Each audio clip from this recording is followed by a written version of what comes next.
Hi, my name is Nick Scott. I'm the Online Communications Manager for ODI in London, and I'm here to talk about what Web 2.0 are, what online tools are, and how they can help in impact for policy influencing and for influencing in general. Web 2.0 tools are a set of basically online tools, so tools used via the internet that help to that allow a lot of interaction between the people who create information and disseminate information and the people who are receiving it, so the users, the audience.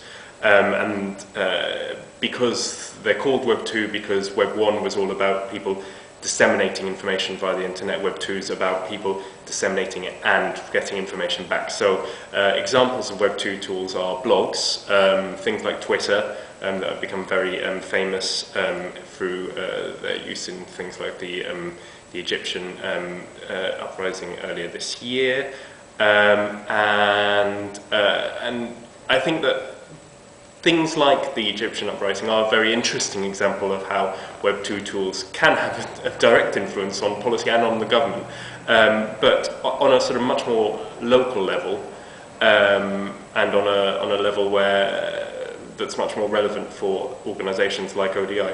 Web 2 tools are a good way for people to get feedback on the work that they're doing. So I encourage in ODI people to use blogs and use Twitter and use other things, other tools as ways not only to send information and send research out on various aspects of international development policy, which is what we work in, but also to get some feedback, so get some comments, get some idea of what's interesting, what's not to others, and use it. And I think that's the main thing I would take away from Web 2 for policy influence. Now, in terms of how useful it is, I would say that still policy influence is done by people meeting people, by seeing people, by the actual, by very old style communications. The web in general and Web 2 is only a backup. It's never the way to have the real influence. It's always the way to support yourself. So it's the way to give yourself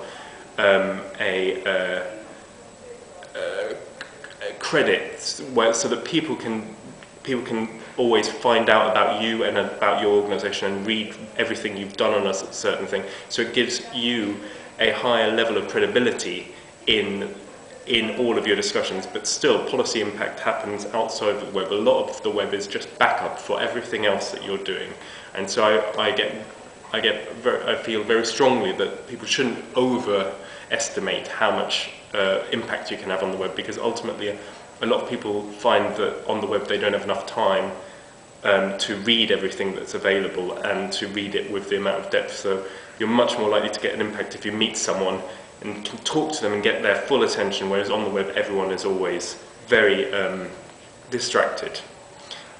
Okay, I'd say that's my main tip, so thank you and good luck.